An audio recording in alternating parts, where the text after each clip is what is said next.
scholars and scientists all over the world to identify what are the hotspots for climate change.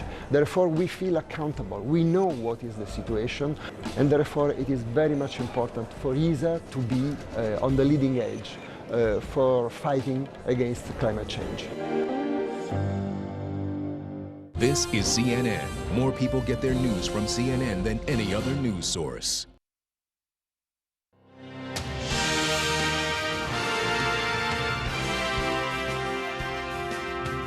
Hello and welcome to CNN Newsroom. I'm John Vors. Coming up this hour, an EU embargo on almost all Russian oil by year's end. This may be a watered-down compromise deal, but it's still the most punitive measures taken against Moscow for the war in Ukraine. Russia strikes back, focusing its firepower on one of the last-held Ukrainian cities in territory under control of Moscow's allies in the east. Why did they wait and wait and wait?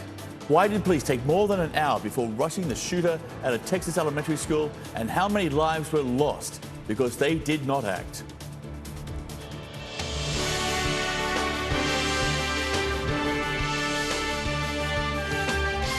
Live from CNN Center, this is CNN Newsroom with John Vors. Well, after weeks of negotiations, the EU has struck a deal on restricting Russian oil. Sort of. EU leaders agreed to a partial ban on Russian oil imports as a response to Moscow's invasion of Ukraine. While it has not been finalised, the embargo is just one of many new penalties included in a sixth sanctions package on Russia. Though the deal has some exceptions, all EU leaders seem to agree on its principles. This, according to the European Commission President Ursula von der Leyen. I'm very glad that the leaders were able to agree in principle on the six sanctions package. This is very important. Thanks to this, Council should now be able to finalize a ban on almost 90% of all Russian oil imports by the end of the year. This is an important step forward. CNN senior international correspondent Ivan Watson live for us this hour in Hong Kong. And Ivan, there is this tendency to look at the negative in this deal, the compromise made with Hungary and a few other member states over their oil supplies. But this embargo is still quite significant in just the sweeping nature of it all. Yeah, because what we're seeing is Europe's move away from fossil fuels that are supplied by Russia, its neighbor to the east. And the fossil fuels are an enormous part of the Russian economy. This may not impact all of Russia immediately, but in the longer term, it does not look good for Russian energy companies, nor for energy prices around the world. But let's take a look here. You've got Russia. It is the second largest exporter of oil in the world in 2020, exporting some $74 billion worth of crude petroleum. Oil was the biggest single export in its economy. So what the Europeans now are saying is they're immediately going to stop 2/3 of the crude oil that's exported to the European Union by banning oil from Russia that's shipped in tankers.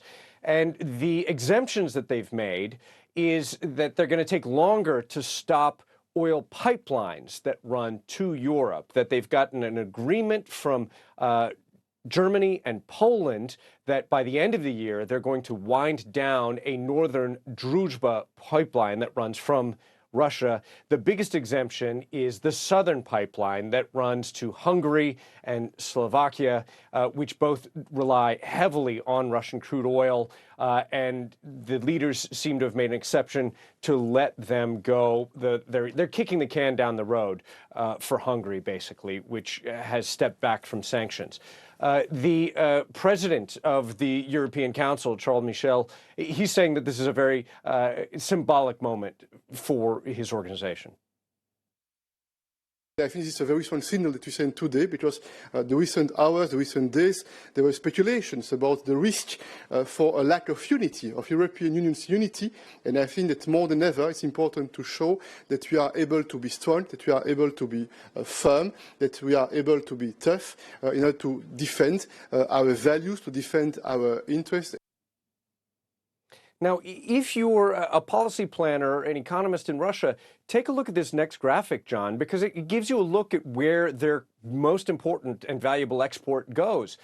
Chiefly to China, of course. This is as of January. But then the Netherlands, Germany, Poland, and Italy, and theoretically, those last 4 countries and markets are going to be off the list in the coming months, if not immediately. The EU has also announced that it's imposed sanctions against Russia's largest bank, that is banning 3 Russian broadcasters and banning the reinsurance of Russian ships. John. Ivan, thank you. Ivan Watson, live for us there in Hong Kong.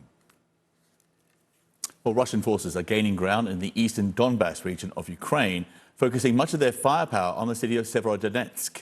Ukraine's defense ministry reports artillery strikes along much of the front line, says the attacks have reached a maximum intensity as the Russians appear to be trying to encircle Ukrainian troops in Donetsk and Luhansk.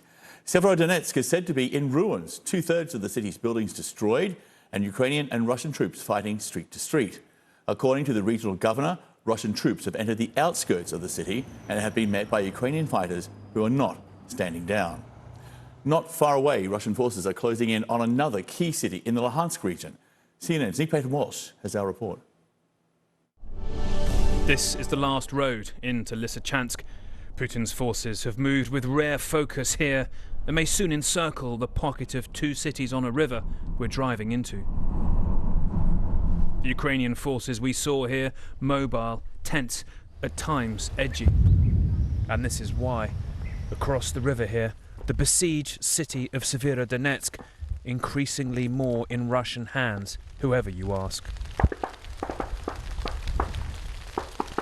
We can hear the crackle of gunfire down towards the river below. Well, we were told the Russians have tried already to get into town, and it looks like we might be witnessing another attempt over there. That smoke near one of the remaining bridges into the city.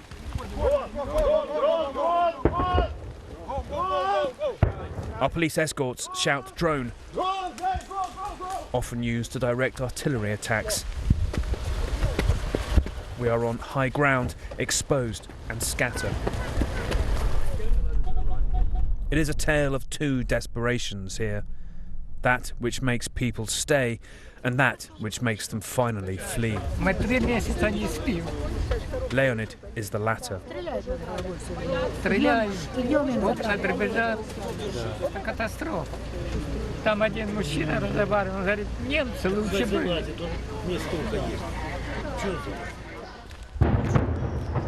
Some who stay are increasingly angry at what's left of the Ukrainian state here. A young woman was killed here a day earlier by a shell. And locals told us not to film, saying cameras attracted shelling. Russia's bloody persistence and unbridled firepower is bringing the kind of victory in the ruins they seem to cherish. This cinema was a bomb shelter, local officials said. It's unclear if, when their huge airstrike hit, the Russian military was aware it had been emptied days earlier. Just startling how whole chunks of this cinema have been thrown into the crater there. There's just the ferocity of the airstrikes we're seeing here, designed simply to get people out of this town. Those who stay among the shards of glass feel abandoned already. Many people, but there is no gas or water or power or anything. We asked the aid workers today when it will all come back, and they said there are only prostitutes, junkies, and alcoholics left. That means the aid workers have left here. Lydia is carefully picking up the pieces of the airstrike, which she felt the full force of in her apartment 8 floors up. There's an old lady on the first floor and me with my disabled son. She says he doesn't really understand the war's happening. Retreat lingers in the empty air. If Putin takes here, he may claim he's achieved some of his reduced goals in this invasion. It's now the unenviable choice of Ukraine's leaders. If this is the hill its men and women will die on. Nick Walsh, CNN, Lysychansk, Ukraine. We'll stay with the war in Ukraine just a while longer. Joining me now from Washington, retired US Air Force Colonel and CNN military analyst Cedric Layton. Colonel, good to see you. Good to see you too, John. Okay, so according to CNN's reporting, military victory against Russia is unlikely if the United States holds back supplies of long-range artillery, a senior Ukrainian official tells CNN. On Monday, the US president was asked about that, supplying those long-range missiles to Ukraine. Here it is. Are you going to send long-range rocket systems to Ukraine? We're not going to send to Ukraine rocket systems that can strike into Russia. So a couple of questions here. Does that answer by the president leave the door open to other missile systems which could have maybe a reduced range but still be effective? And do you agree with the Ukrainian assessment they can't win without these long-range rockets? I actually do agree, John, with the Ukrainian assessment. They can't win the war unless they can take the war to the Russians. And that means long-range missile systems that have the capability and at least have the capacity to threaten Russia itself. That, of course, seems to be a line that the President of the United States doesn't want to cross at this point. And so what that means then is that perhaps we get the systems to Ukraine, such as the HIMARS system as an example. That example would then be one that would, instead of having maximum range projectiles, would have projectiles that have a medium range, or perhaps the HIMARS systems would be based in areas that are far enough away from Russian territory that they actually wouldn't impact Russian territory in Russia proper, but they could impact Russian soldiers who are on Ukrainian soil at present. Okay, well, the Ukrainian president had this assessment of the Russian offensive ongoing right now in the east. Here he is. In general, the situation in Donbas remains extremely difficult. The Russian army is trying to gather a superior force to put more and more pressure on our defenders. There, in Donbas, the maximum combat power of the Russian army is now gathered. So Severodonetsk is the city, it's the last city in this wide area under control of allies of Moscow, which is being controlled by the Ukrainians. So if the Russians do take this city, which apparently is left in ruins already, what does it actually get apart from a ruined city? Well, basically that's it, a ruined city, but they also get one of their war aims, or at least a partial fulfillment of one of their war aims, John, and that is the Luhansk region, part of the Donbass, would then almost entirely be in Russian hands. There is a portion of Luhansk that is still in Ukrainian hands, but if Severodonetsk actually falls, then it would become part of Russia's gains in Ukraine. The rest of the Donbass is, of course, part of Putin's war aims. They've openly stated that that's what they want to do. They want to do that for both the Luhansk People's Republic, so-called nation, as well as the Donetsk People's Republic. So those areas that only Russia recognizes would then be enhanced by these territorial gains, and it would stand to reason that the Ukrainians would, suffer as a result of that, and the Russians would gain at least a political, if not really a strategic victory at this point. When you talk about war aims that Moscow now has, these are these revised downward objectives after they failed to take Kyiv. And it's interesting because Kyiv had a pre-war population of close to 3 million people, Severodonetsk around 100,000, and it's held deep within territory held by Russian allies. It says a lot about this Russian military offensive and their capabilities.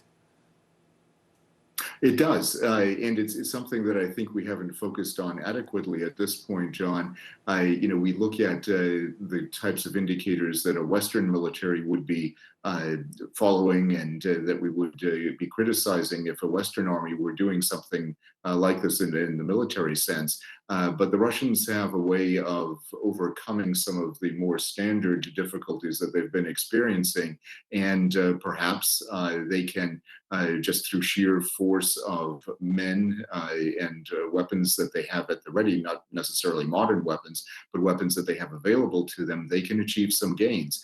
It doesn't mean that they're going to win the war, but it does mean that they have the capacity to at least gain some more territory at the expense of the Ukrainians. The Ukrainians have other areas that they can impact the Russians in, and they're probably going to do that. They also have to be careful to make sure that they don't let the vast majority of their army that is currently based in the Donbass region be encircled by the Russians. That would not be good for the Ukrainian army or for the Ukrainian nation.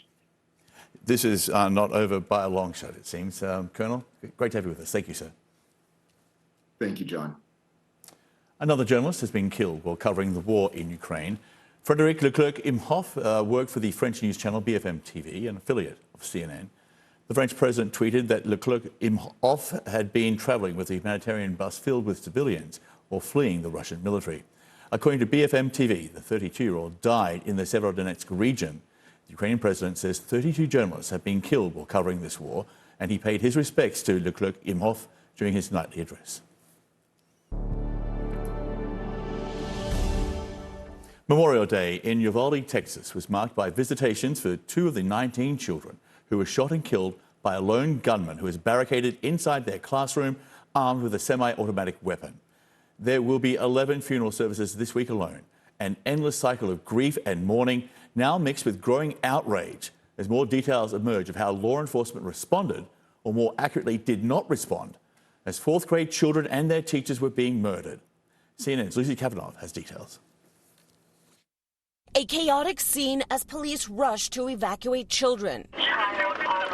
Dispatch audio revealing some police were aware at some point that kids were still trapped inside. He is in the room full of victims at this moment. More devastating details from officials of at least 2 children calling 911 multiple times, pleading for help as the gunman is still inside the school for more than an hour before police enter a classroom and kill him. Frustrated at the scene by one account, the Border Patrol decides to go in without orders from the police chief in command. What's been made clear to me is that at that point, the CBP team that went in frustration said, we're going in. The police response is now under investigation by the Department of Justice. At the end of the day, everybody failed here. We failed these children. There were maybe some errors that were made. I am filled with anger, but I feel no hatred towards him. We were thankful to have Ellie for the 9 years of her life with us. President Biden visited Uvalde on Sunday to offer support for the victims, the second time he's visited a community devastated by a mass shooting in the last 2 weeks. The most critically wounded were brought to San Antonio's University Health Hospital. So anesthesia's on their way, blood bank is on their way. CNN got exclusive access inside. This is one of the teams that we formed and the day of the mass casualty event. As Pediatric Trauma Medical Center Director Dr. Lillian Liao and her team drilled for another mass shooting. 4 of the victims were brought right here to University Hospital, 3 little girls and the shooter's grandmother. Some of the doctors and nurses say that responding to these kinds of mass shootings is taking a personal toll. I kind of thought back to when I was 10 years old. And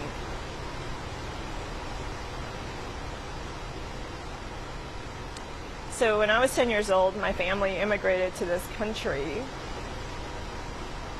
And my biggest challenge was learning to speak English.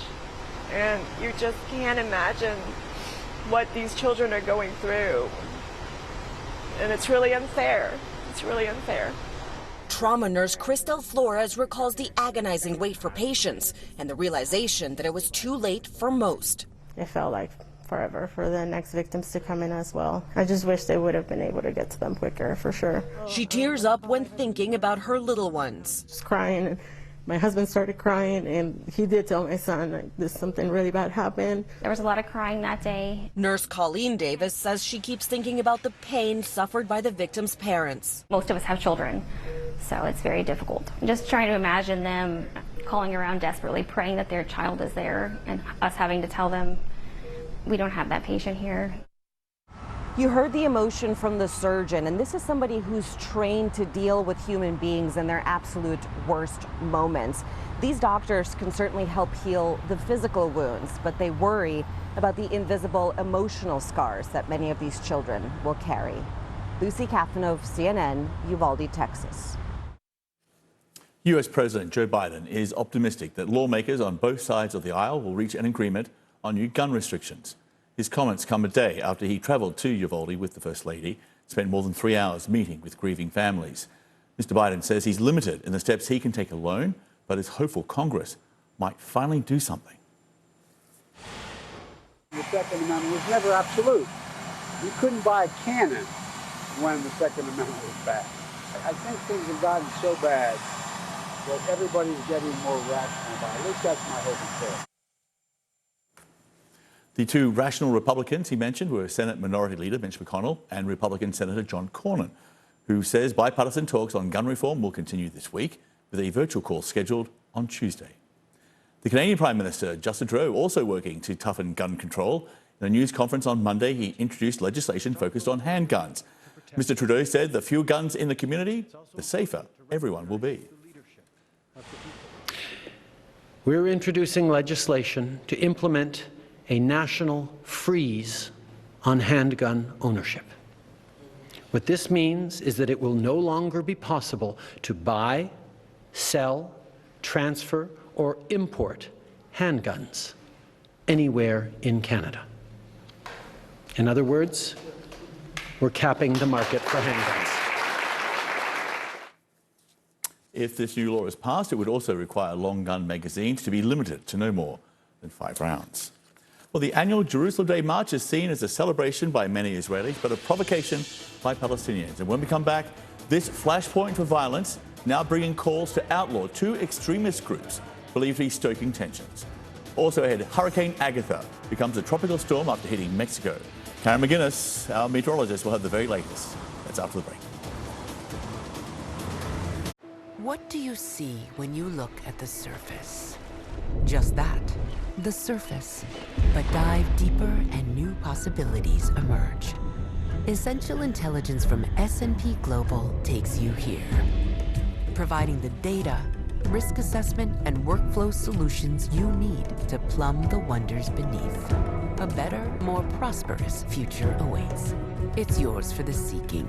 S&P Global. Seek and prosper.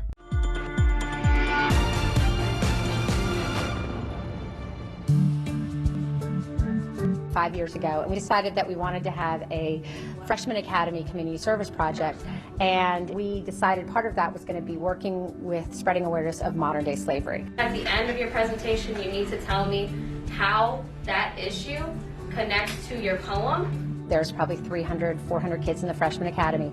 We had all of their core teachers make sure on My Freedom Day that they were teaching about that topic.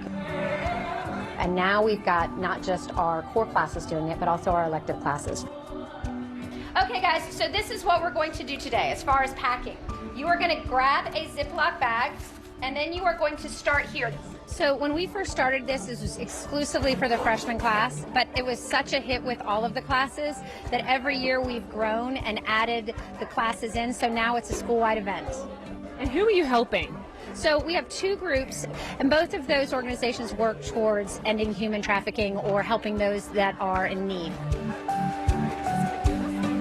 It's been amazing because our students have really embraced the idea of learning about modern slavery and embraced the idea of what is human trafficking, how it has impacted them, and it's been a very popular topic to learn about and to participate in.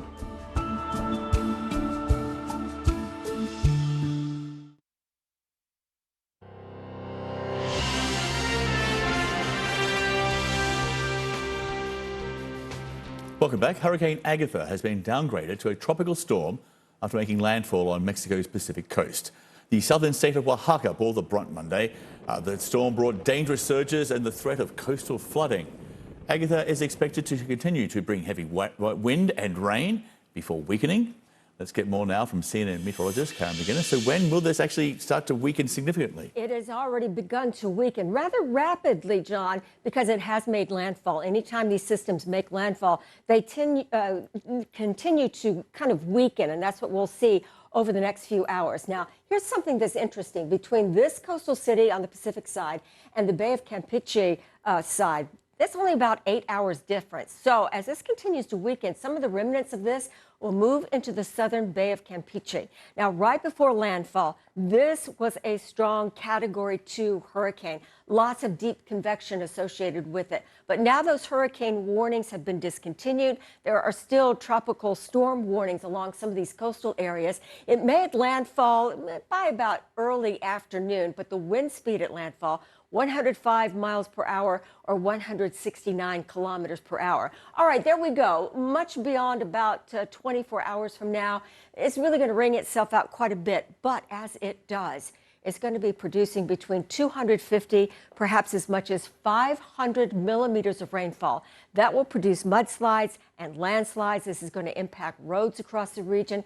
Then in the Bay of Campeche, about a 50% chance, John, that we could see some tropical development here. So that's very keen to be looking at over the next few days. Back to you. Karen, thank you very much for the forecast. We appreciate that. Now to northeastern Brazil, which is bracing for more deadly floods and landslides. More than 90 people have died, dozens are missing after torrential rains. Nearly 4,000 people have fled their homes since last week. Brazilian President Jair Bolsonaro saw the damage by helicopter as he toured that region on Monday. CNN's Brazil's Anthony Wells has the latest now, reporting in from the ground. Floods and landslides in Brazil's northeastern state of Pernambuco continue to claim lives as the search continues for the residents who are still missing. Several cities in the area have declared a state of emergency, while nearby states mobilize firefighters, first responders, and rescue teams to assist in these search efforts. Residents of high-risk areas are being urged to seek shelter elsewhere. Schools in the state capital of Recife, for example, have opened for displaced families. Some affected areas have seen more rain in a 24-hour period than in the entire month of May, and they could see over 100 millimeters of rain in the coming days. President Jair Bolsonaro has traveled to the state to assess the situation. The federal and state of Pernambuco governments have promised funds and resources to assist the municipalities affected. The weekend downpour marked the fourth major flooding event in 5 months in Brazil, highlighting the lack of proper urban planning, especially in low-income neighborhoods. Reporting from São Paulo, Anthony Wells, CNN Brazil. UEFA, the governing body of European football, has commissioned an independent review into events outside the Stade de France or France Stadium before, during and after the Champions League final. This includes those who are trying to force their way in and police use of tear gas. 2 days after the match, the French Interior Minister said the large number of fake tickets was to blame for the crowd trouble, which caused the match to be delayed by more than half an hour. He noted that as many as 40,000 English fans were at the stadium either without a ticket or with fake tickets. What we have observed is massive industrial-scale and organized fraud concerning fake tickets, since according to the pre-screening conducted by stadium staff, the Stade de France and the French Football Federation forecast that nearly 70% of all tickets were faked upon entry to the Stade de France. He added the French government regretted the disorganisation in the reception of the British supporters, unlike the Spanish supporters.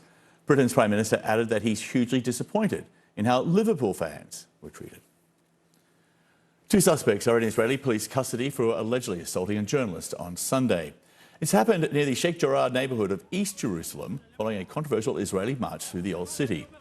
The annual demonstration led to clashes, and now some in the Israeli government are speaking out against 2 groups involved in the march. CNN's Hadass Goldau reporting in from Jerusalem. Condemnations and calls to outlaw 2 extremist Jewish groups in Israel after violence erupted at Sunday's Jerusalem Day flag march. More than 70,000 people took to the streets of Jerusalem to commemorate when Israel took control of East Jerusalem from Jordan during the 1967 war. But in recent years, the march has become a magnet for far-right extremists. On Sunday, violence broke out in the streets of the Old City between marchers and Palestinians, some of them chanting things like death to Arabs, and some of them waving the flags of extremist groups like Lehava and La Familia. Israeli Prime Minister Naftali Bennett condemned what he said was a minority trying to set the area ablaze. Foreign Minister Yair Lapid saying in several tweets that such people don't deserve to carry the Israeli flag, saying instead of a day of joy, they tried to turn it into a day of hatred. Now there are growing calls to outlaw these groups by designating them as terrorist organizations. As Defense Minister, I also think the time has come to re-examine the designation of organizations like La Familia and Lehava as terror organizations. I know this issue is on the doorstep of the various security organizations, and I rely on them to carry out the examination in the cleanest and best way. Israel's Public Security Minister Omer Bar-Lev joining Gantz's calls to outlaw these groups, saying they are harming Israel's security. Now the question will be whether these denunciations and calls will actually turn into real action. Hadass Gold, CNN, Jerusalem. Still to come here on CNN, EU leaders striking a deal to limit almost all Russian oil imports. But is that enough to end Russia's war on Ukraine? The very latest on new sanctions when we come back.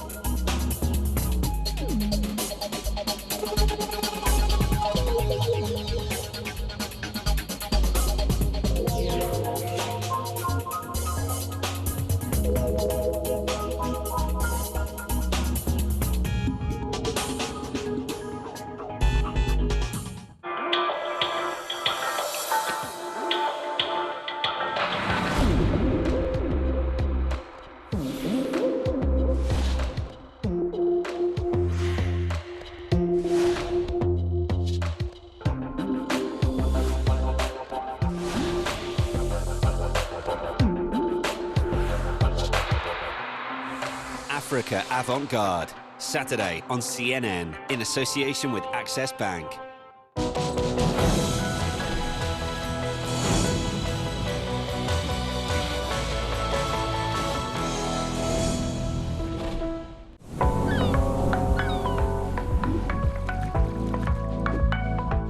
Business is all about making connections. But some connections are easier to make than others. With a CNN partner hotel, the world is always at your fingertips. CNN partner hotels, connected to your world. I am Nigerian by blood, British by birth, and American by residence. It is important to me that those same strands of inclusivity that flow through me are mirrored in the stories that we tell. One World is a place where Africa has an equal seat at the global table alongside Europe, the Americas, and Asia. Every continent has a voice, and where everyone watching has a stake in the global conversation. One World with Zain Asher, tonight on CNN. I'm Paula Newton in Ottawa, and this is CNN.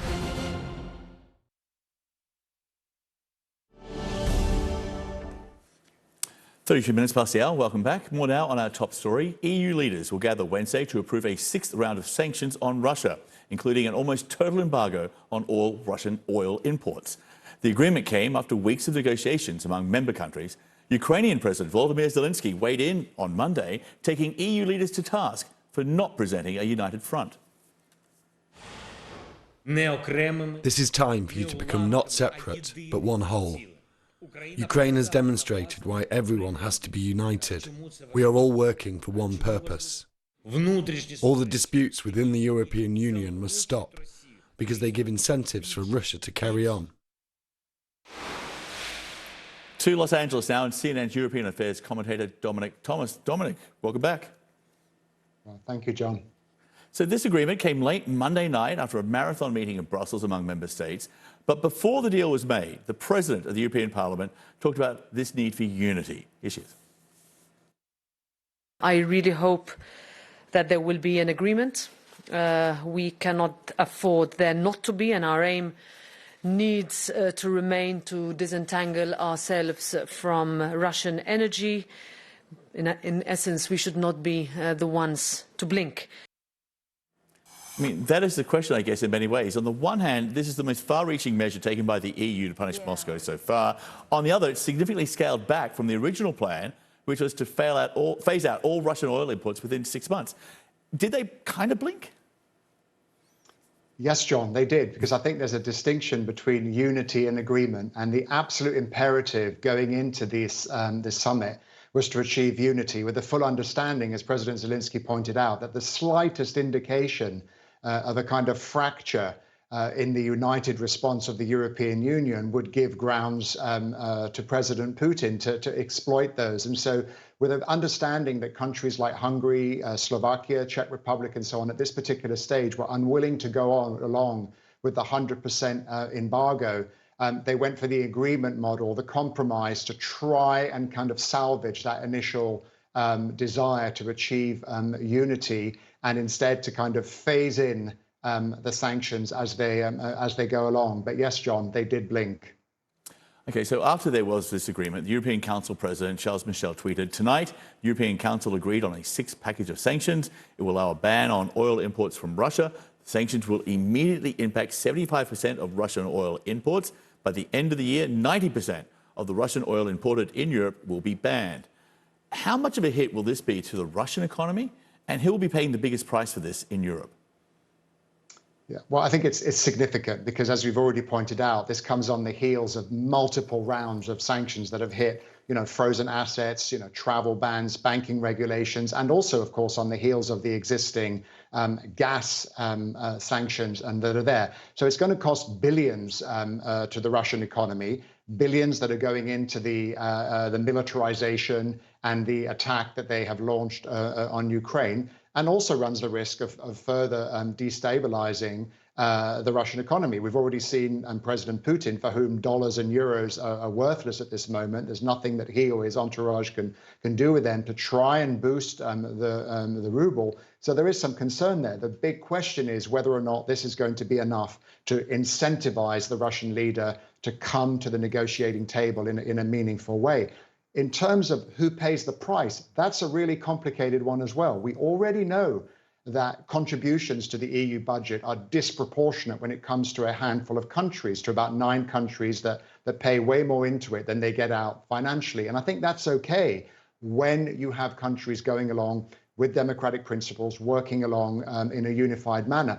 What's really complicated is for the Spanish, the Italian, the Germans, and the French to go back to their national electorate, their national populations, and explain to them why energy security and protection is being provided to countries like Hungary and Slovakia, whose relationship with Russia is questionable, and whose commitment to some of these democratic principles of the European Union is as well. And I think that question of the price then is going to be much discussed. And I think it also has to be considered in the context of the Baltic countries, in which you have a country most notably like Estonia, that's already gone to taken remarkable steps to try and wean themselves off Russian energy dependence. And so you see a kind of accommodation here of these problematic countries like Hungary here. And I think this is going to be an issue as we go forward, John.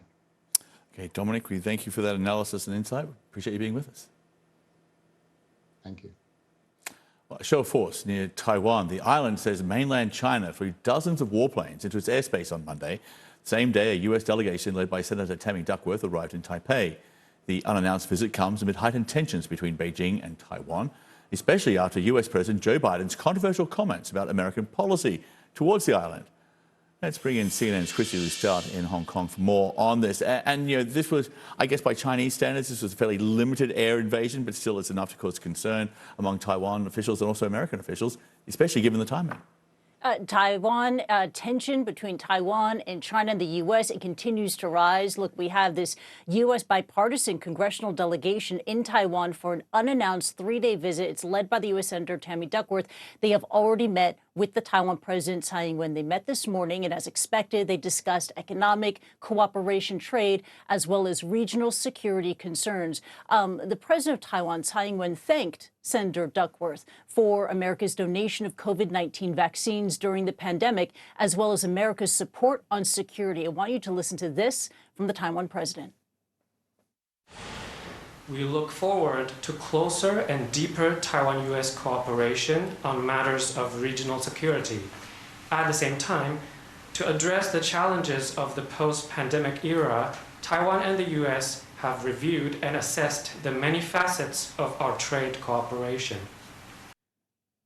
Senator Tammy Duckworth said that this visit will not be the last one. In fact, she suggested that this should be an annual visit. In addition to that, she added that Taiwan is not alone. Already, mainland China, Beijing, is acting angrily to this unannounced bipartisan congressional visit. We got this statement from the spokesperson of China's embassy in the United States, making the following remarks. We urge the U.S. side to earnestly abide by the one China policy, etc., to handle Taiwan-related issues in a cautious and proper way, stop all forms of official interactions with Taiwan and avoid sending wrong signals to the Taiwan independent separatist forces. They also said that they firmly oppose this visit and gravely violates the One China policy. Now, look, this visit, it comes shortly after U.S. President Joe Biden's visit to the region, in which he said that, yes, the United States would militarily intervene if China would attempt to try to take Taiwan, something that he said before. It's something that the White House had to downplay again. Tension is rising. In fact, on Monday, you had, according to the Taiwan Defense Ministry,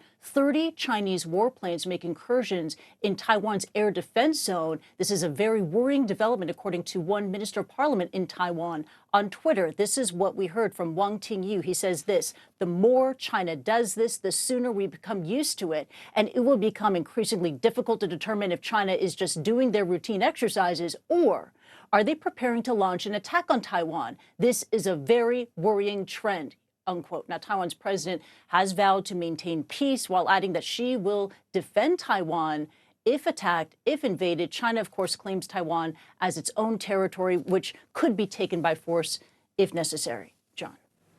Christy, thank you. Christy Lustart live in Hong Kong. We appreciate that. In Nepal, the bodies of all 22 people on board the downed Tara Air flight has been recovered by search and rescue teams.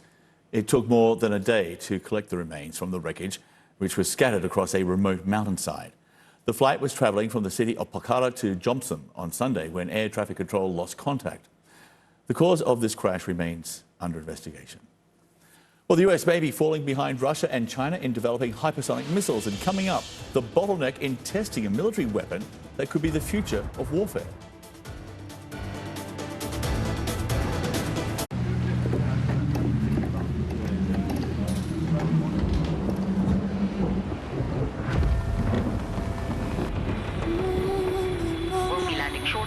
South Africa.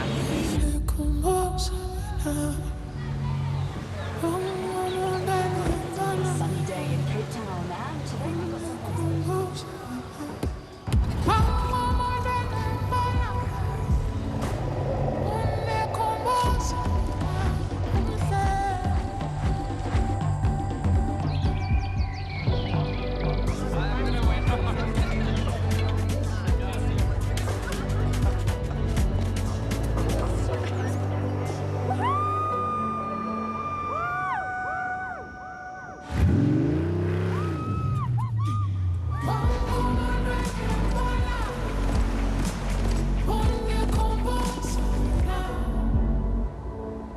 We invite you with open arms to our wonderful country.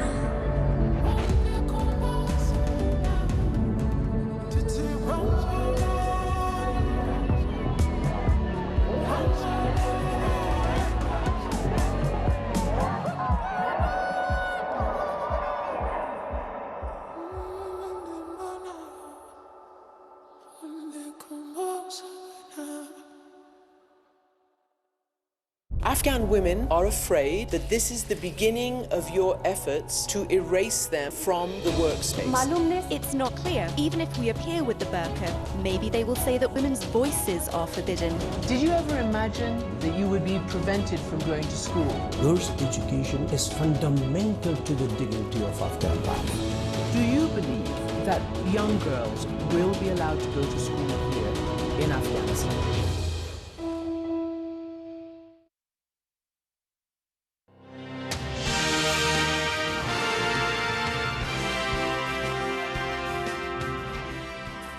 One of the most famous paintings in the world was the target of attempted vandalism Sunday. A man in disguise threw cake at the Mona Lisa. According to authorities, he was wearing a wig and was using a wheelchair to appear to be disabled. The Mona Lisa is covered by protective glass and is unharmed, but the glass was smeared with frosting. The suspect was arrested and taken to a psychiatric infirmary at police headquarters. The Paris prosecutor's office has opened an investigation. Leonardo da Vinci's masterpiece has been attacked several times before, but never before with cake. Over the weekend, Russia says it successfully tested its Zircon hypersonic cruise missile. It's one of Moscow's latest shows of force amid what looks to be a new arms race. China also reportedly developing hypersonic missiles, and there are fears in the US that America is falling behind. CNN's Kirsten Fisher reports. This is where all the magic happens. This is our converging diverging nozzle. Without this, you don't have a hypersonic wind tunnel. Chris Combs runs the hypersonics lab at the University of Texas, San Antonio, home to a new state-of-the-art Mach 7 wind tunnel, a key tool in helping the U.S. catch up to China and Russia and developing weapons that travel more than 5 times the speed of sound. Hypersonic missiles and aircraft could be the future of warfare because their speeds and maneuverability make them extremely difficult to defend against. We're one of only about 5 in U.S. academia that can do Mach 7+. And there's only a handful of government-run industrial-grade hypersonic wind tunnels in the U.S. In fact, during a meeting with the Defense Secretary in February, 2 people in the room told CNN that CEOs of America's largest defense contractors described this scarcity of wind tunnels as a choke point in testing. For the big wind tunnel facilities, it can be 1-2 year wait time right now to schedule things out. I'd say 6 months would be pretty fast. A critical delay as the U.S. is still in the early stages of its hypersonics program, with the Air Force successfully testing Lockheed Martin's missile, called Arrow, last week after 3 failures. But Russia isn't just testing these weapons. It just became the first country to ever actually use hypersonic weapons in war, using them at least 10 times in Ukraine, according to the Pentagon. It's a consequential weapon. And China successfully tested a hypersonic weapon that orbited the globe last year. At one point, the Chinese were building their wind tunnels as quickly as we were decommissioning wind tunnels. Mark Lewis, a former top Pentagon official working on hypersonics, estimates Beijing is building a new hypersonic wind tunnel every 6 months. We really need our test infrastructure, our wind tunnels, in order to be able to advance in this field. And frankly, we've allowed that capability to atrophy over the past few years. This tunnel in Texas is only 8 inches wide and took about 3 years to build.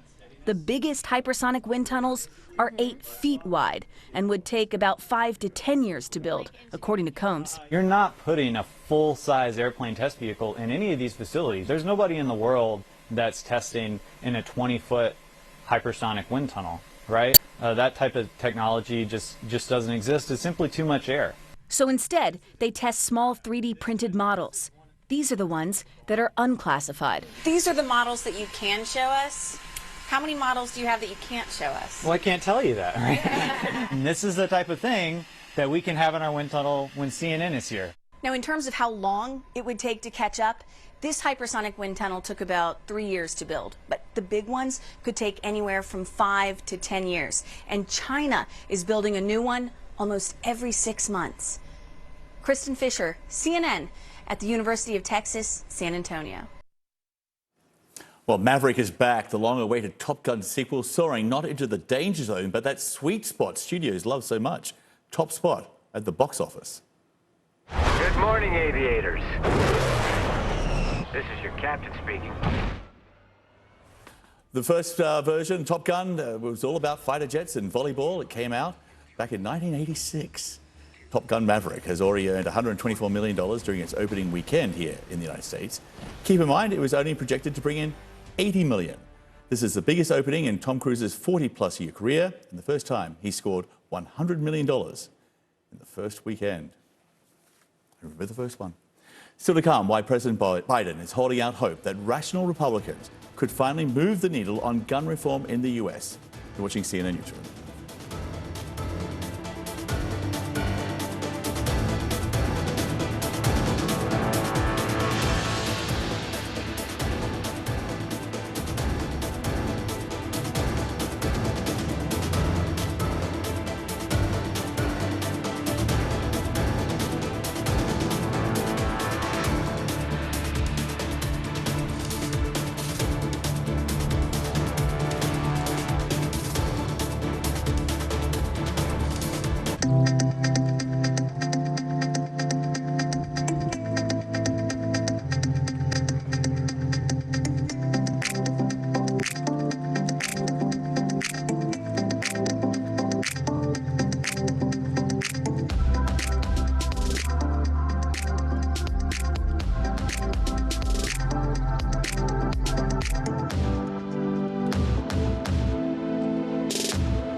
our mission here at CNN and journalists. The news comes first. That's when your heart beats a little bit faster. More breaking news that we are following right now. You really work as hard as you can, getting the facts. We're learning more about our alleged plot. It is critically important. To our viewers in the United States and around the world, welcome to the Situation Room. We have breaking news.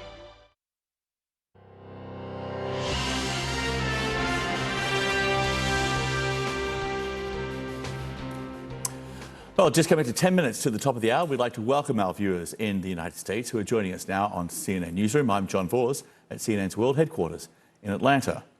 The U.S. Justice Department's investigation into how police responded to the Uvalde mass shooting is now moving ahead. Sources tell CNN the department is expected to name the leader of the review in the next few days. This was requested by Uvalde's mayor and comes amid growing outrage over why it took more than an hour for law enforcement to confront and stop the gunman once the gunman was inside the school. Now, the horrific massacre in Texas has reignited the debate over gun laws. There's growing pressure in Washington to enact some kind of gun reform. On Monday, President Joe Biden said he believes there's realization among rational Republicans that the U.S. cannot continue like this. His remarks came on the same day he paid tribute to the country's fallen U.S. service members. CNN's MJ Lee has our report. We can never repay the sacrifice, but we will never stop trying. President Biden marking Memorial Day with a visit to Arlington National Cemetery, honoring the American men and women killed while serving in the U.S. military. Freedom is worth the sacrifice. Democracy is not perfect, but it's worth fighting for. If necessary, worth dying for. The solemn commemoration coming as the country continues to grieve the horrific mass shooting at an elementary school in Uvalde, Texas, that left 19 children and 2 adults dead. Those killings reigniting the fraught national debate on gun control and putting new pressure on the president and lawmakers in Washington alike to take meaningful action. I know that it makes no sense to be able to purchase something that can fire up to 300 rounds. The Second Amendment was never absolute. The president signaling a hint of optimism about some of his GOP colleagues in Congress. I think things have gotten so bad that everybody's getting more rational about it. At least that's my hope and prayer. I consider McConnell a rational Republican. I mean, Cornyn is as well. I think there's a recognition on their part that we can't continue like this. But Biden also indicating that his own hands are largely tied when it comes to major actions pushed by gun reform advocates. I can't outlaw a weapon. I can't, change the background check. I can't do that. Over the weekend, the president and the first lady traveling to Uvalde to console a traumatized and broken community. As he left church, Biden confronted with anguished onlookers.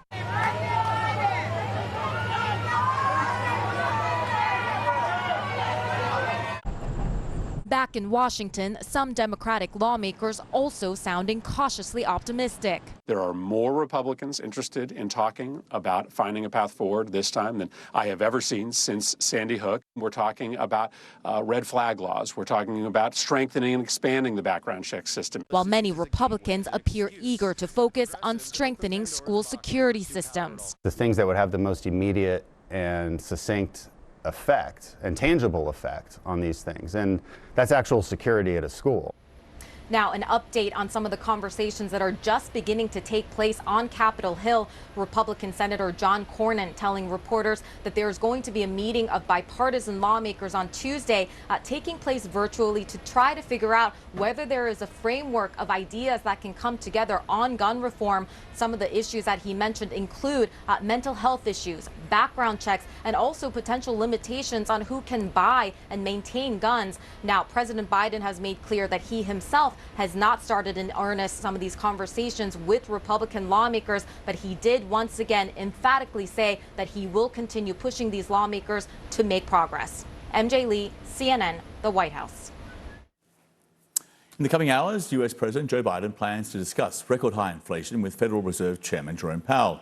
This meeting comes as the U.S. battles levels of inflation not seen in decades.